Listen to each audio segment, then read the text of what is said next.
El santuario tenía muchos muebles. Y como ya dijimos en un programa anterior, los muebles tenían un simbolismo. La mesa con los panes sin levadura, el candelabro de oro de 7 brazos, estaba el altar del incienso, eso todo estaba en el lugar santo. Luego había un velo y detrás del velo estaba el lugar santísimo. En el lugar santísimo nosotros encontramos el arca del pacto, dentro de la cual estaba la ley de Dios, estaba la vara de Aarón y una vasija con el maná. La tapa del arca, llamada propiciatorio, de allí salían 2 querubines con sus alas extendidas, una hacia el otro, y luego entonces allí aparecía la presencia de Dios.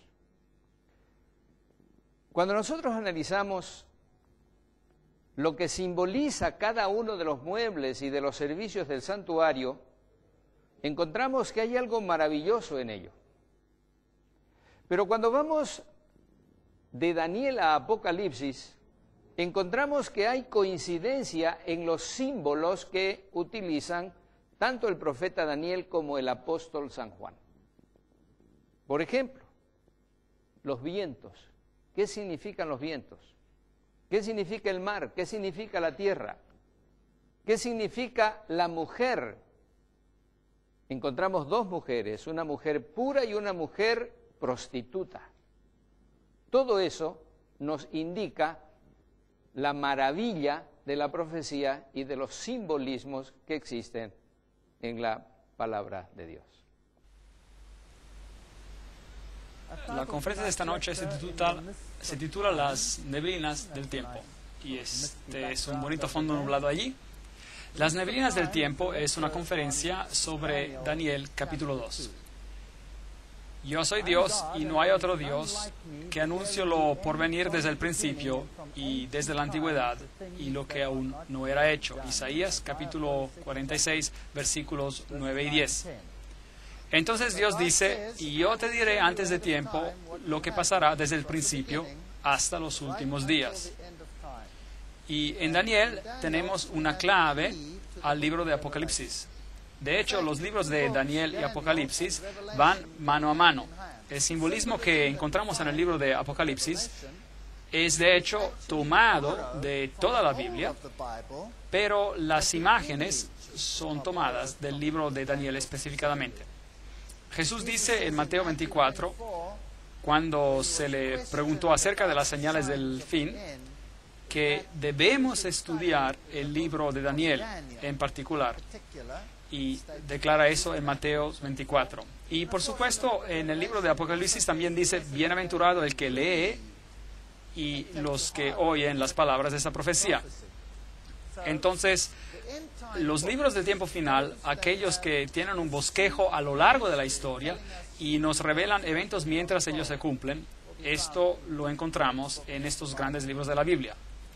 Así que Dios declara, yo soy Dios y no hay otro semejante a mí, que anuncio lo por venir desde el principio y desde la antigüedad lo que aún no era hecho. O esto es así o no lo es. Ahora, hay muchos símbolos simbólicos, digamos, usados en la Biblia, y podemos confundirnos mucho si no aplicamos los principios correctos a lo que estamos escuchando. Usted tiene que aplicar los criterios bíblicos para entender las profecías bíblicas. No podemos interpretar un símbolo como nos da la gana. Por ejemplo, la Biblia habla acerca de una bestia. En Apocalipsis habla acerca de una bestia.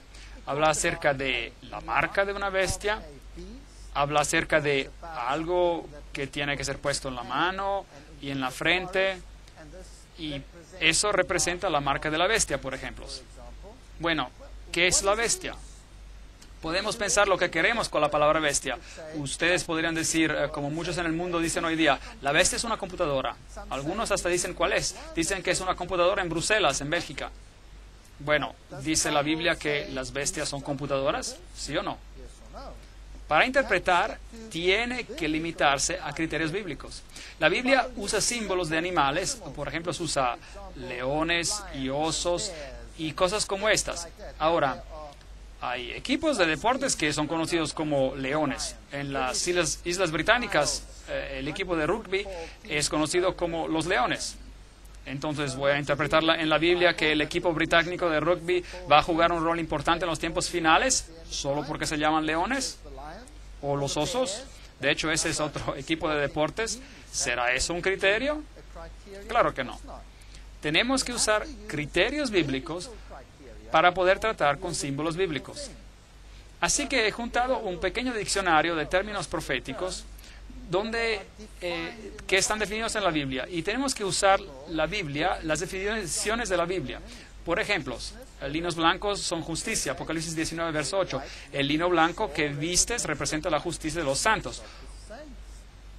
Una trompeta o un viento son símbolos de guerra en la Biblia, Apocalipsis, Jeremías 49, 36. Ahora, eso en un sentido profético. Prostitución. Me pregunto cuántos sermones han sido predicados acerca de las mujeres libertinas y la prostitución y todas esas cosas, cuando en verdad Dios usa la palabra prostituta en un sentido profético, refiriéndose a la idolatría, siendo infiel a Dios. Y hay un número de textos indicados aquí, los cuales muestran que la idolatría es prostitución. Dios dio también una lección enigmática para Israel. Tuvo un profeta que se casó con una prostituta para dar una ilustración sobre la infidelidad del pueblo de Israel hacia su Dios. Aguas y mares en la Biblia representan naciones cuando se está hablando en un sentido profético. Las aguas que viste son pueblos y naciones y multitudes y reyes. Apocalipsis 17, verso 5. Una mujer en la Biblia es una iglesia. Efesios 5, 22 a 24. Segunda de Corintios, Jeremías, Isaías, Oseas, Juan. Todos ellos se refieren a este simbolismo de una mujer representando a la iglesia. Cristo es el novio, la iglesia es la novia.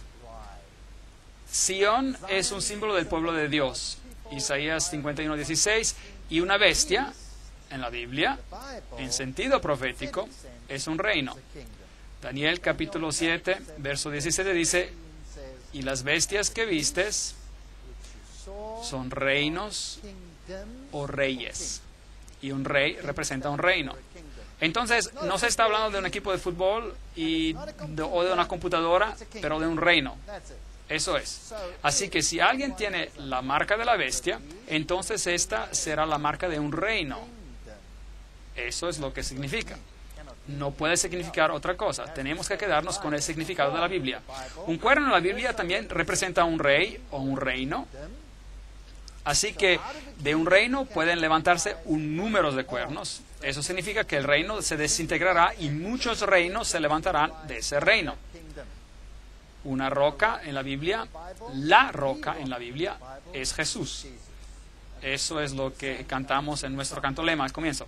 Ahora, hay una guerra entre el bien y el mal en este planeta. Y si alguien no cree en esto, prenda su televisión y échale un vistazo. Y verá que hay una guerra entre el bien y el mal. Hay una guerra sobre cada persona en este planeta, ya sea que lo reconozcamos o no. Ahora, una pequeña historia clave en la Biblia es Daniel, el capítulo 2, donde el rey Nabucodonosor tiene un sueño. Y este sueño, él sueña de ciertos eventos que se desarrollan, pero él se olvida del sueño. Y entonces se encuentra muy confundido y el profeta finalmente le explica el sueño. Y en ese sueño podemos informarnos sobre puntos muy interesantes de la historia y del tiempo. Ahora, Nabucodonosor también es conocido como Nabucodonosor, fue el fundador de la Gran Babilonia, el fundador original de Babilonia, por supuesto fue Nimrod, y luego la ciudad tuvo un periodo de grandeza bajo Hammurabi, Y después Nabucodonosor la construyó haciéndola la gloria de los caldeos, la ciudad más grandiosa que jamás haya existido sobre la faz del planeta. Entonces, Nabucodonosor estaba muy orgulloso de sus logros personales. Jerusalén fue destruida por Nabucodonosor en el 586 a.C. Y durante este tiempo se llevaron presos a Babilonia. Y entre ellos estaban, por supuesto, los hebreos fieles como Daniel y sus amigos. Y aquí vemos un relievo de los cautivos siendo llevados a Babilonia como esclavos. Muchos de ellos, cuando los detuvieron, se los hicieron eunucos para servir al rey. Pero bueno, para ser eunucos por el resto de sus vidas, sin tener el honor o el placer de tener hijos. Así que esos eran tiempos horribles en esos días. Estos jóvenes, de acuerdo a la historia bíblica, se los inscribió en los institutos de estudios superiores, fueron a la universidad y estudiaron el lenguaje y estudiaron la sabiduría de los caldeos. Bab-ilu es el lugar del palacio de verano de Nabucodonosor. Aquí está, por ejemplo. Y la palabra Babel tiene una connotación muy interesante. Bab-el. Bab es una puerta, un portal, y El es Dios. Entonces la palabra Babel significa un portal a Dios.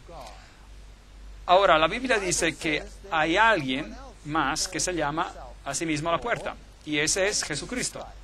Él dice, yo soy la puerta.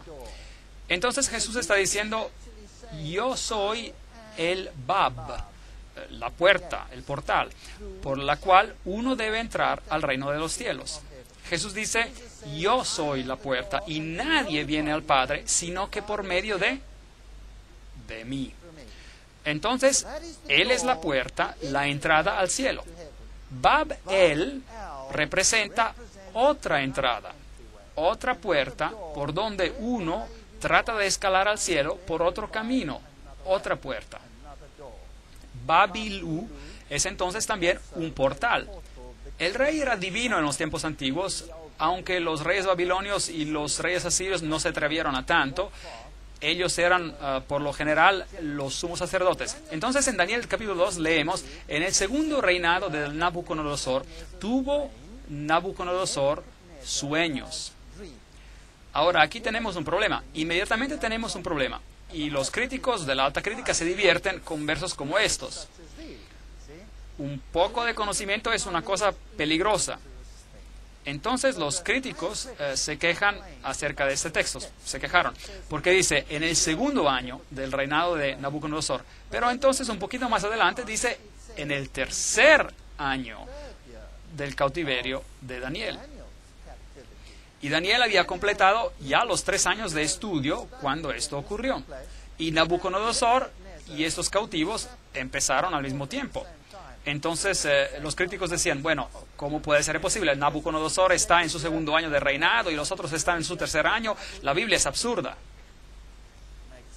¿Cómo se pueden hacer simples errores como estos? Pero, por supuesto, no se dieron cuenta de los dos sistemas. El sistema hebreo de contar era totalmente diferente del sistema de Babilonia. Cuando un rey de Babilonia ascendía al trono, su primer año no era contado, era conocido como el año de ascensión. Entonces, el segundo año de su reinado, de acuerdo al sistema babilónico, es en realidad el tercer año. Y Dios no reconoce el sistema babilónico cuando habla acerca de los cautivos hebreos. Él mantiene su sistema, donde cualquier parte del año era considerado como un año completo. Cualquier parte de un día venía considerado como un día completo. Eso explica muchas cosas. Por ejemplo, la crucifixión, 3 días. Y cualquiera que quiera analizarlo dirá, espera un segundo, si Jesús murió un viernes al atardecer y él estuvo en su tumba durante el sábado y regresó a la vida en el primer día de la semana, eso no llega a ser 3 días con nuestra manera de calcular. Pero en el pensamiento hebreo, que era una forma de cómputo inclusivo, es decir, por cualquier parte del día se contaba como un día. Y como Jesús murió antes de la puesta del sol, el viernes, eso cuenta como un día 1, y se quedó un día completo en la tumba, eso es días 2, y cualquier porción del día en el tercer día es día 3.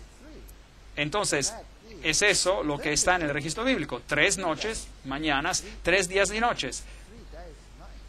Entonces, no hay fallas aquí, solo se tiene que contar de acuerdo con el sistema correcto. Y se turbó su espíritu y se le fue el sueño. Hizo llamar el rey a los magos, a los astrólogos, encantadores y caldeos para que le explicaran los sueños. Vinieron pues y se presentaron delante del rey. Y el rey les dijo: ahora ustedes, bueno, saben, en nuestros tiempos modernos creemos, qué primitivo. Aquí el hombre tuvo un sueño y él llama a encantadores, magos y astrólogos para decirle lo que había soñado. Ahora, eso es lo que hacían los reyes en los tiempos antiguos. Estaban rodeados por esos sabios, personas con información privilegiada, cultos y de buen conocimiento. Y cada una de esas categorías tenía una cierta función. El encantador, por medio de hechizos, descubriría lo del sueño. El mago era un ocultista profundo y usaría comunicación con el mundo del oculto para descubrir. El astrólogo miraría las estrellas y le dirían lo que tenía que hacer. ¿Es una costumbre tan antigua o todavía sigue viviendo hoy en el día, en nuestro siglo? ¿Sí o no? ¿Presidentes en los Estados Unidos hacen uso de ese sistema? ¿Sí o no? Ronald Reagan no hacía ningún movimiento sin consultar a todas estas categorías. Y Nelson Mandela en Sudáfrica no da una movida sin que su Shamgormas venga y arroje sus huesos, los huesos, y los astrólogos le dicen lo que tiene que hacer. Y los reyes de Europa no son diferentes, ellos son ocultistas en ese sentido. Usted puede estudiar lo que hacen los reinos y lo que los reyes y reinas de Inglaterra hacen, por ejemplo, y cómo se comunican con el mundo de los espíritus para saber lo que deben hacer. ¿Acaso no consulta el príncipe Carlos el conde Mountbatten, que ya está muerto, cuando él tiene algo muy importante que hacer? Bueno, nada ha cambiado. No piensen que esas son costumbres antiguas, esas son costumbres presentes. Y los paralelos nos dicen que las cosas no han verdaderamente cambiado. Entonces, esas personas sabias vinieron al rey y él les dijo, he tenido un sueño y mi espíritu se ha turbado por saber el sueño. Daniel 2, 1-3. Y la King James, la versión antigua inglesa, dice, esta cosa se fue de mí, lo cual significa no me puedo acordar. No me acuerdo, pero sé que era vitalmente importante. Así que, por favor, si realmente son lo que dicen ser, entonces deben decirme lo que significa. Y el rey respondió y dijo a los caldeos, el asunto lo olvidé, pero si no me decís el sueño y su interpretación, seréis hechos pedazos y vuestras casas serán convertidas en estercoleros. Los reyes antiguos tenían mucho más poder. Cuando un rey hablaba, eso era todo. ¿Recuerdan el libro de Esther? Si el rey no extendía su cetro a cualquiera que entrara, esa persona se mataba de inmediato. Se lo sacaba y mataba en ese instante si el rey no le daba permiso para entrar y para hablar.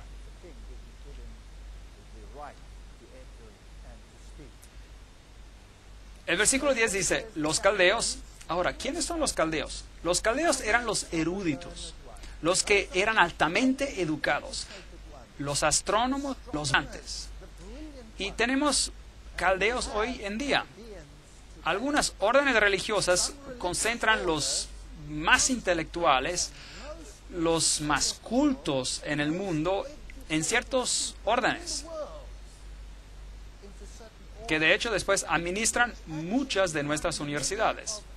Y las universidades más reconocidas al mundo, las universidades más renombradas que tenemos hoy en día en el mundo, son administradas por una categoría de personas hoy en día, que sería el equivalente exacto de los caldeos en ese entonces. Nada ha cambiado, así que esos son los eruditos. Los caldeos respondieron delante del rey y le dijeron, no hay hombre en la tierra que pueda declarar el asunto al rey. Además, ningún rey, príncipe ni señor que ha preguntado una cosa semejante a ningún mago, ni astrólogo, ni caldeo. ¿Ven las diferentes categorías? Todos ellos no pueden hacer esto. Porque el asunto que el rey demanda es difícil y no hay quien lo pueda declarar al rey, salvo que los dioses, cuya morada no está entre los hombres. Entonces Dios removió ese sueño de la mente del rey para que él no pudiera recordarlo. Y también para exponer todas estas categorías de personas. Versículo 12. Por esto el rey, con ira y con gran enojo, mandó que mataran a todos los sabios de Babilonia. Todos. Ahora, obviamente, esto incluía a todos aquellos que habían recibido esta educación elevada. Y, por supuesto, incluiría a Daniel y a sus amigos, porque ellos habían completado su educación en el Instituto de Babilonia de Estudios Superiores. Entonces, todos ellos fueron sentenciados a morir un día, solo porque no podían responder al sueño. Cuando Daniel escuchó de que los iban a ejecutar a todos, fue a Arioc, el guardia del rey, y le dijo: ¿hay alguna manera que yo pueda hablar con el rey? Y después de que se le dio el permiso, Daniel retornó a su casa y explicó este asunto a sus amigos, Ananías, Misael y Azarías. Mishael, de hecho son nombres muy interesantes. No tenemos tiempo para entrar en detalles, pero hay una tipología en el nombre de los eventos que se desarrollan. Daniel significa juicio de pueblo de juicio de las personas. Mishael significa quién es como Dios. Analogías muy interesantes aquí. Daniel 2, 17 y 18.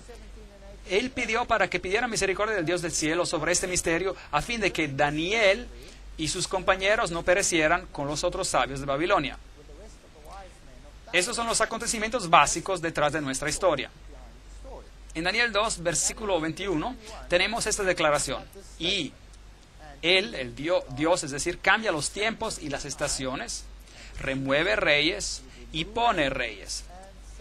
Entonces, nuestra historia va a ser de cómo los reinos se levantarán y los reinos desaparecerán en este planeta.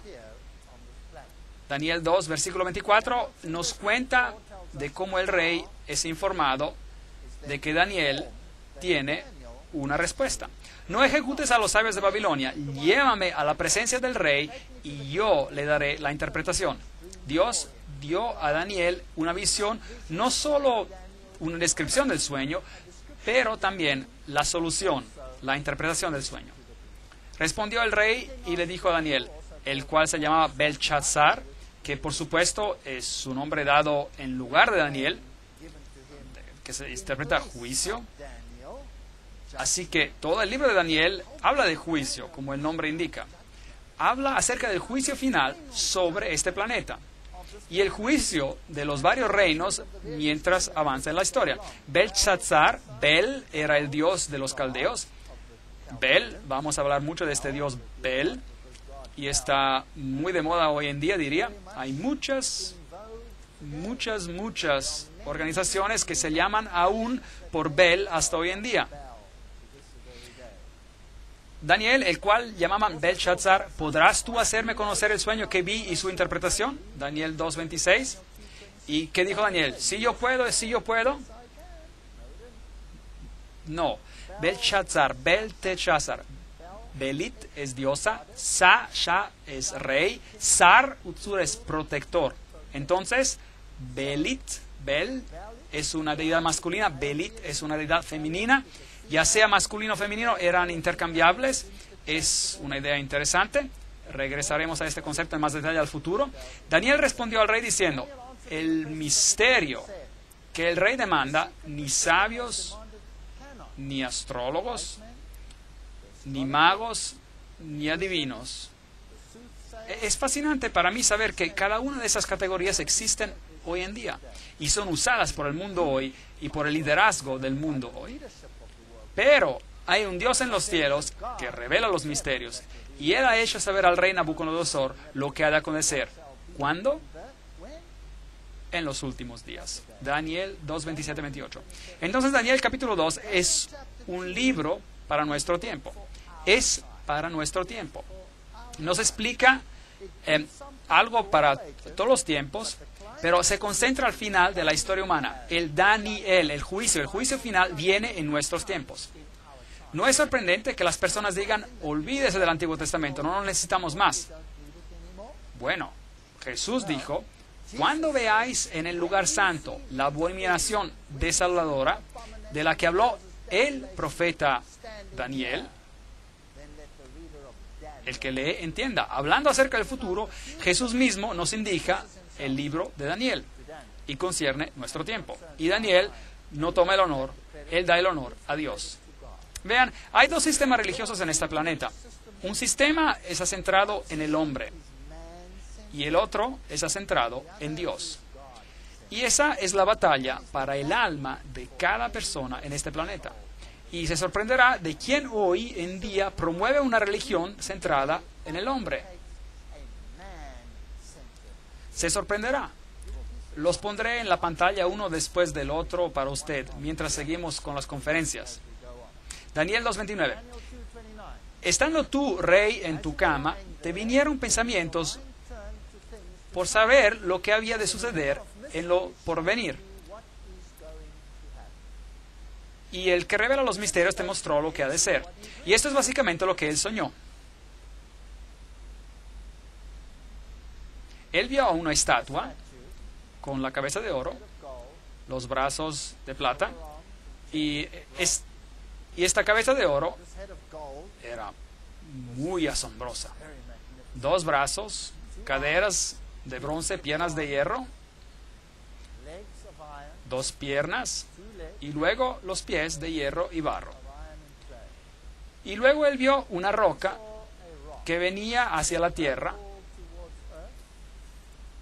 golpeó a la estatua y la destruyó. Y golpeó en los pies. En ninguna otra parte. Golpeó en los pies. Bueno, ¿qué significa este sueño?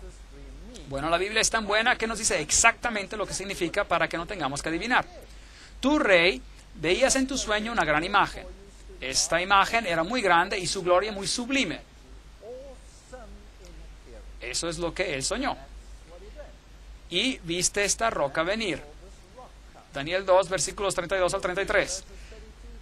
La cabeza de esta imagen era de oro fino, su pecho y sus brazos de plata, su vientre y sus muslos de bronce, sus piernas de hierro, sus pies en parte de hierro, en parte de barro cocido. Así que el sueño miraba hacia el futuro y también trataba de los últimos días. Estabas mirando hasta que una piedra se desprendió, note cuidadosamente, sin que la cortara mano alguna. Así que esta intervención no es una intervención humana. Pero ¿qué clase de intervención? Es una intervención divina. Hirió a la imagen, la piedra, en sus pies. Por favor, sea muy cuidadoso. No hiere la estatua en los muslos. ¿Están conmigo? No hiere la estatua en la cadera. Ahora, ¿por qué enfatizo eso? ¿Acaso es importante? Sí, parece de ser muy importante. Sistemas religiosos enteros en el mundo tienen una estatua que hiere, que es herida en las caderas. Cuando la estatua no fue herida en la cadera, la roca hiere los pies. La roca no hiere los muslos. Y con esta simple analogía, ya la mitad de las religiones cristianas en el mundo tienen algo equivocado, seriamente equivocado. Bueno, eso es lo que la Biblia dice. Búsquelo por usted mismo. Hiere la estatua en los pies de hierro y barro y los desmenuza. Daniel 2, 34. ¿Y quién es esta roca? Obviamente, si no es una intervención humana, es una intervención divina. Así que si usted está esperando alguna ayuda de alguna superpotencia, cualquiera sea esa nación, le tengo malas noticias. La intervención final es una intervención divina. Es la segunda venida de Cristo. Entonces, fueron desmenuzados. También el hierro, el barro cocido, el bronce, la plata y el oro. Ahora, aguarde un momento. Si esta estatua es sucesiva, ¿por qué cuando se golpean a los pies, el hierro, que son las piernas, el barro, y son los pies, y de hierro, de barro, y el bronce son los muslos, y la plata, del pecho, y el oro, son todos esos pedazos al mismo tiempo, y se convirtieron como tamo de las eras del verano, dice el texto? ¿Por qué todo se destruye al mismo tiempo cuando la piedra golpea los pies? Ve, si los reinos ocurren uno después del otro, entonces, ¿esto tiene sentido? Sí, claro. Pero solo si la filosofía de la cabeza avanza y construye la filosofía del pecho. Y esa aumenta grandemente en la filosofía de las caderas y es incorporada en la filosofía del hierro y propagada al mundo con la filosofía del hierro y del barro. Cuando la filosofía es finalmente destruida, esta filosofía, toda la contribución de la historia al reino del otro partido, el del enemigo de Dios, vendrá a su fin. Todo. ¿Enseñamos hoy en día filosofía babilónica? Sí lo hacemos. Tengo una conferencia llamada El vino de Babilonia. Estará sorprendido de cuánta filosofía babilónica enseñamos. ¿Enseñamos filosofía medo-persa? Claro que sí, lo hacemos. ¿Está la religión del mitraísmo bien y en vida? ¿Y viviendo en el mundo hoy? Sí, el más grande poder religioso en el mundo, la más poderosa religión en el mundo, enseña los principios del mitraísmo. Muy interesante. Y eso es de Medio Persia. ¿Tenemos la filosofía griega en el mundo hoy? Claro que sí. ¿De dónde viene la teoría de la evolución? Empezó con Aristóteles. ¿De dónde viene nuestro pensamiento moderno a la base de casi cada ciencia en el mundo? De la filosofía griega. ¿Y qué hay acerca del hierro? ¿Tenemos algo que ver con las enseñanzas romanas? Claro que sí. Nuestro entero sistema judicial está basado en el pensamiento romano, que ha integrado las filosofías anteriores. ¿Y los pies de hierro y barro? Son solamente los herederos del sistema que pasó anteriormente. Y se los llevó el viento sin que de ellos quedara rastro alguno. Esto es muy importante. El viento es un símbolo de guerra. Esta guerra final destruirá totalmente a los reinos de la tierra. Pero la roca que destruyó a la estatua se convirtió en una gran montaña. La montaña es un símbolo en la Biblia de un reino. ¿Y cuánto llenó la tierra? Toda la tierra. No habrá naciones diferentes como las que tenemos hoy. Así que usted tiene sus esperanzas en una de ellas, de estas naciones, olvídelo. Esta profecía dice que no. Daniel 2:35. Isaías 65:17. Porque he aquí que yo crea nuevos cielos y nueva tierra. De lo pasado no habrá ni memoria, ni vendrá el pensamiento. Y luego Daniel interpreta el sueño. Tu rey, y él era el rey de Babilonia, él representaba a Babilonia, era rey de reyes. Muy interesante este detalle aquí en la Biblia. Una R minúscula de rey. Una R minúscula. Increíble. Hay otro rey de reyes que empieza con la R mayúscula. ¿Y quién es él? Él es Jesús. Él es el rey de reyes y señor de señores. Aquí hay otra persona que se llama rey de reyes. Y él era conocido por rey de reyes. Y él era el rey de reyes, el gobernador. ¿Hay otro poder hoy en día que tiene un título oficial de rey de reyes? La respuesta es sí. Hay un poder hoy tan poderoso, tan invasivo en el mundo, que si supiéramos nos sorprendería. Y el título que lleva es Rey de Reyes. ¿Está viva la filosofía de Babilonia hoy en día? Porque el Dios del cielo te ha dado reino, poder, fuerza y majestad. Tú, rey, eres rey de reyes. Rey con letra R minúscula. Tú eres aquella cabeza de oro. Después de ti se levantará ¿qué? Otro reino inferior al tuyo. Daniel 2, versículo 39. Entonces Babilonia caerá y será repuesta por otro reino inferior. El oro es un metal precioso. La plata es un metal menos precioso, pero la plata es más dura que el oro. Entonces, la filosofía máxima de un rey de reyes era en la cabeza de oro. La filosofía máxima de Babel, otro portal al cielo, era simbolizada en el oro. Fue fortalecido en el siguiente reino, aunque se convirtió en más brutal y menos refinado. Su pecho y brazos de plata. Hay dos componentes a un pecho y a un brazo, y habrá dos componentes en el siguiente reino también, el cual dominará sobre toda la tierra. Babilonia nunca se tenía que disipar, nunca tenía que ser destruida. Nabucodonosor pensó que él había construido un reino que nunca dejaría de existir. He aquí una inscripción que fue encontrada sellada por un sello de Nabucodonosor, donde dice que dure para siempre.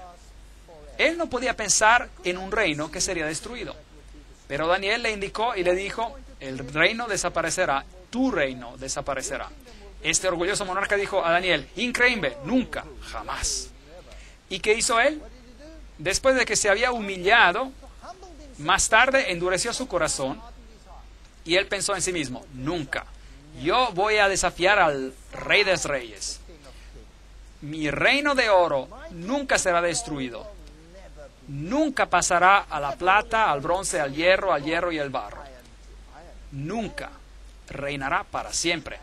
Constrúyame una estatua de oro puro, de la cabeza a los pies. ¿Qué estaba diciendo? ¿Qué estaba diciendo cuando estaba haciendo esto? Él estaba desafiando al Dios del cielo. Él estaba diciendo, te voy a desafiar. Voy a levantar mi reino y no lo destruirás. ¿Es posible de que haya un poder hoy en día que esté diciendo la misma cosa? Voy a desafiarte, voy a levantar un reino que nunca será destruido. ¿Es posible? Bueno, veamos que es más que posible y es una realidad triste en el mundo en el que vivimos hoy. Entonces este rey era arrogante en ese tiempo, pero hay un poder igualmente arrogante hoy en día que está haciendo la misma cosa.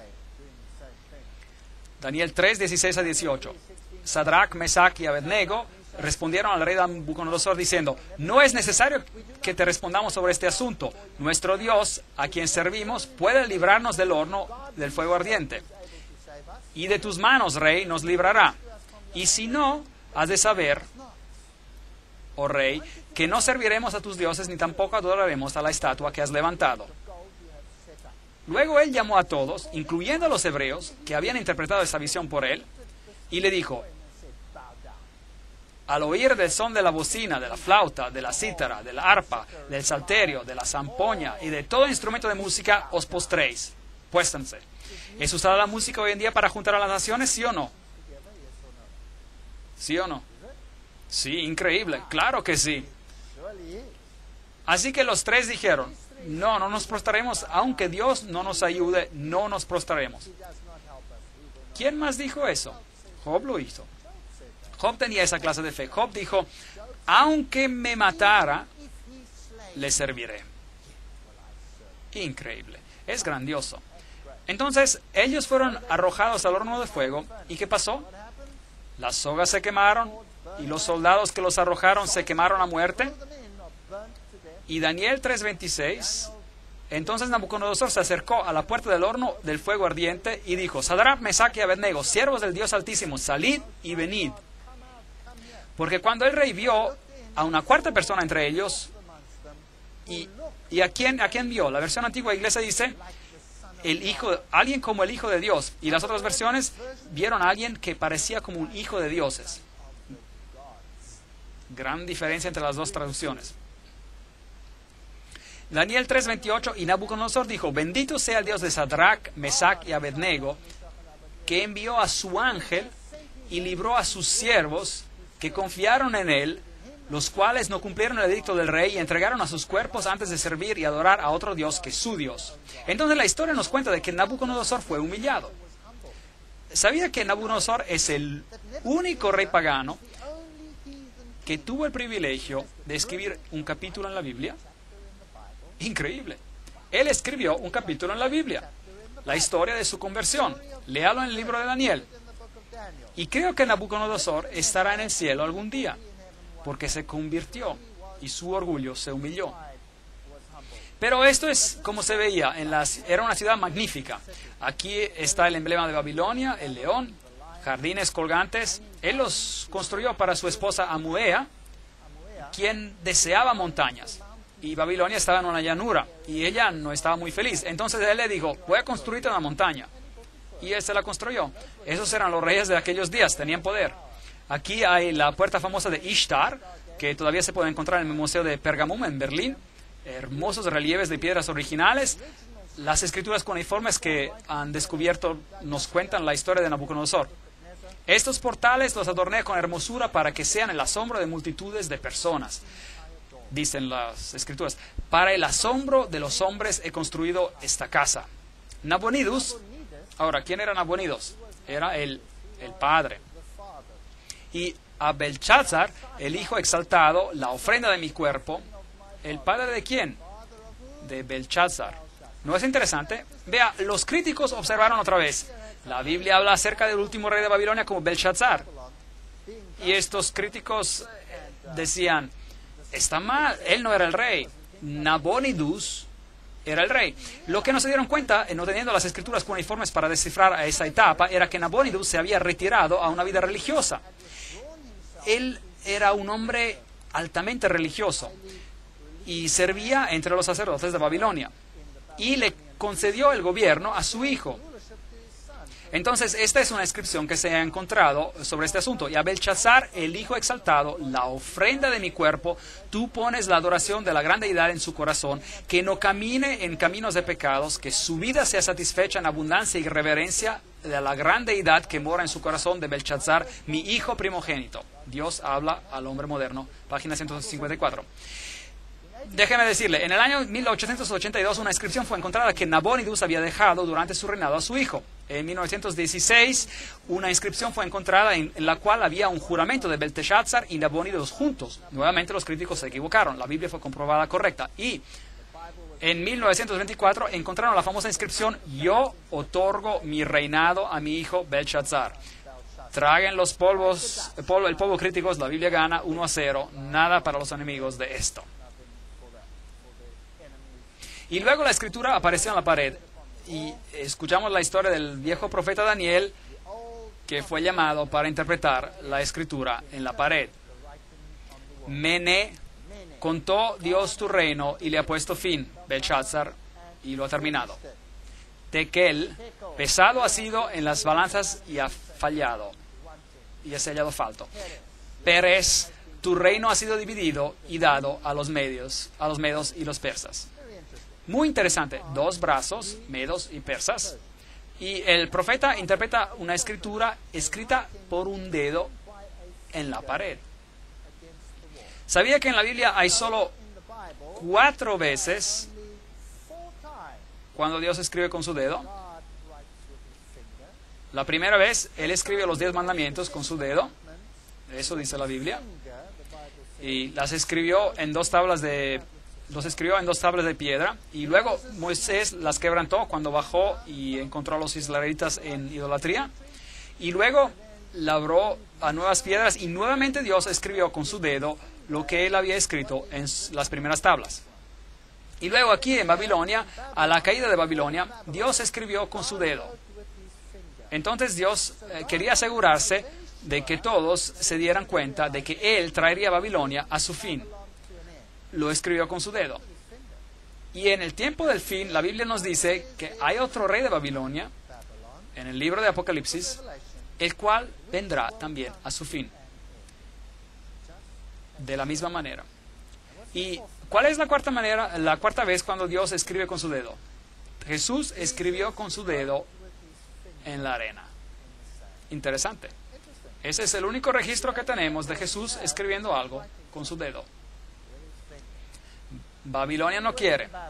Jeremías 51:9. Curamos a Babilonia, pero no ha sanado.